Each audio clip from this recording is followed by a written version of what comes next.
أحسن قولا ممن دعا إلى الله وعمل صالحا وقال إنني من المسلمين صدق الله العظيم. وقال النبي المكرم صلى الله عليه وسلم الصدقة تطفئ الخطيئة كما الماء تطفئ النار أو كما قال عليه الصلاة والسلام. محترم حضرات سامعین کرام، اللہ رب العزت کا دنیا کو بنانے سے پہلے ایک نظام مرتب ہو گیا تھا کہ دنیا کو کب تک چلانا ہے اور کس طریقے سے چلانا ہے، اور اس کے دوران اللہ تعالیٰ نے ایک ارادہ کیا. اس کے بارے میں اللہ تعالیٰ نے فرشتوں سے کہا تھا انی جاعل فی الارض خلیفہ، میں زمین پر انسان کی شکل میں اپنا خلیفہ اتارنا چاہتا ہوں. تو فرشتوں نے اپنے علم کے اعتبار سے اشکال کیا، قالوا اتجعل فیہا من یفسد فیہا ویسفک الدماء نحن نسبح بحمدک ونقدس لک.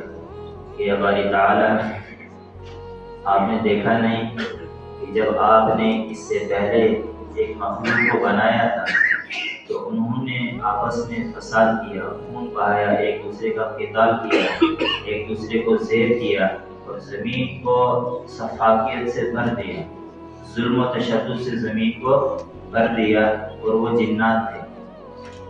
اور اب اسی طریقے کی اب دوسری مخلوق پیدا کریں گے، من یفسد فیہا ویسفک الدماء، تو یہ بھی فساد کریں گے اور ایک دوسرے کا خون بہائیں گے. ہم تو تسبیحات کر رہے ہیں، نحن نسبح بحمدک ونقدس لک، اور ہم تسبیحات کرنے کے لیے کافی ہیں کہ اتنے لاکھوں کروڑوں اربوں تک فرشتے بنائے ہیں.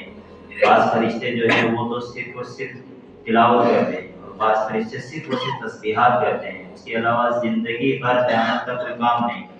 اور بعض فرشتے ایسے ہیں جو قیام میں کھڑے رہتے ہیں، بعض ایسے ہیں جو رکوع میں کھڑے رہتے ہیں، بعض ایسے ہیں جو سجدے میں رہتے ہیں، بعض فرشتے ایسے ہیں جو قیامت کی صبح تک قاعدے میں بیٹھے ہوئے تحیات پڑھتے رہتے ہیں، درود و سلام پڑھتے رہتے ہیں، تسبیحات و تذاکیر کرتے رہتے ہیں. یعنی کہ پوری نماز کی شکل میں ایک فرشتوں کی پوری جماعت ہے کہ قیامت تک وہ تسبیحات کرنے میں لگی ہوئی ہے.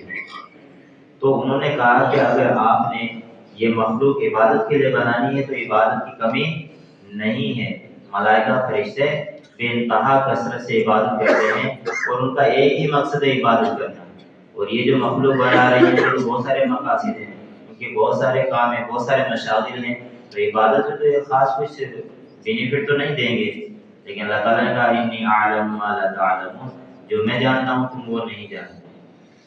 تو اللہ تعالیٰ نے ایک حکمت کے مطابق زمین کو بنایا، پھر اس کے نظام کو چلایا، اور اصل مقصد انسانوں کے لیے سارا نظام بنانا تھا.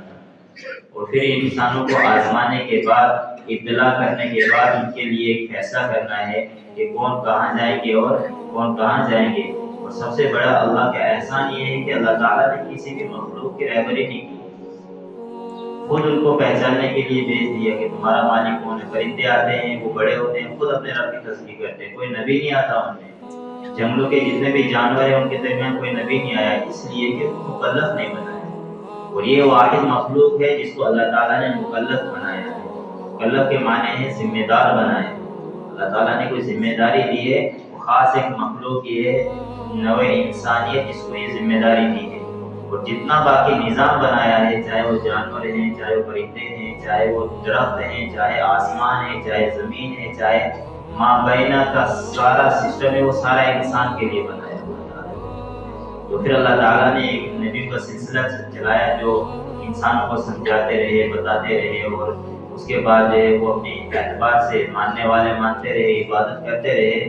تو یہ آخری سلسلہ حضرت محمد صلی اللہ علیہ وسلم پر آ کر رک گیا، اس لیے کہ اللہ تعالیٰ نے جو زمین کا نظام بنایا ہے یہ ہمیشہ کے لیے نہیں ہے. اس کی ایک خاص مقدار اور وقت معین ہے، اس لیے اللہ تعالیٰ نے نبوت کے سلسلے کو ختم کیا. اگر یہ زمین کا ہمیشہ رہنا ہوتا اور یہ سسٹم ہمیشہ چلتا رہتا تو نبوت کا سلسلہ ختم نہیں ہوتا. تو اللہ تعالیٰ نے آخر میں حضرت محمد صلی اللہ علیہ وسلم کو بھیج کے تمام نبیوں کی نبوت کو مکمل کر دیا. اس امت کو آخر میں بھیج کے تمام امتوں کی امت کو مکمل کر دیا اور ایک ایسا ستھرا نظام بنایا کہ اس میں کوئی بھی غلطی اور شک کی گنجائش نہیں رہی. ذالک الکتاب لا ریب فیہ، اس کتاب میں جو احکامات نازل کیے ہیں، اس کتاب میں اللہ تعالیٰ نے جو سسٹم نازل کیا ہے، اب نہ تو اس میں کوئی شک ہے نہ ہی اسی کو چینج کر سکے گا جس طریقے سے پہلی آسمانوں میں رد و بدل کی گئی ہے. نحن نزلنا الذکر وإنا لہ لحافظون، کہ اس کتاب کو جب بغیر شک سے پیدا کیا ہے، اس میں کسی قسم کا ہیج نہیں ہے، اس میں کسی قسم کا ٹیڑھا پن نہیں ہے، اس میں کسی قسم کی کمزوری نہیں ہے. تو اللہ تعالیٰ نے ساتھ ہی میں اعلان کر دیا کہ اب اس کو چینج بھی نہیں کیا جائے گا. چینج تب کیا جاتا ہے جب کسی کام میں، کسی پلان میں، کسی سسٹم میں خرابی دکھتی ہے، کمی بیشی دکھتی ہے، تو اس کو صحیح کرنے کے لیے اس کو بدلا جاتا ہے. جیسے بڑے بڑے فلاسفر اپنے اعتبار سے اپنے تجربات کی دنیا میں آ کر اپنی کتابیں لکھتے ہیں. اس کے بعد دوسری صدی میں دوسرا فلاسفر آتا ہے اور وہ نئی تحقیقات کے مطابق کچھ نئے ایجادات کرتا ہے اور وہ پہلے والے فلاسفر کی کتابوں میں نسخ نکال کے اس کو چینج کر دیتا ہے، چینج کرا دیتا ہے. تو قرآن کا اللہ نے یہ وعدہ کیا ہے کہ بڑے سے بڑا فلاسفر بھی آ جائے دنیا میں، بڑے سے بڑا ادیب بھی آ جائے دنیا میں، وہ اس کو چینج نہیں کر سکتا، اس لیے کہ اس میں شک اور غلطی کی گنجائش ہی نہیں ہے. اس لیے اس کی حفاظت کا وعدہ بھی لے لیا. بہت ساری قوموں نے اس کو چینج کرنا چاہا، جب دیکھا کہ قرآن کا وعدہ اللہ نے لیا ہے، یہ چینج نہیں ہو سکتی ہے، تو انہوں نے قرآن کے مطلب کو حدیثوں کی چینجنگ کے ذریعے سے بدلنے کی کوشش کی. لیکن قرآن کے سب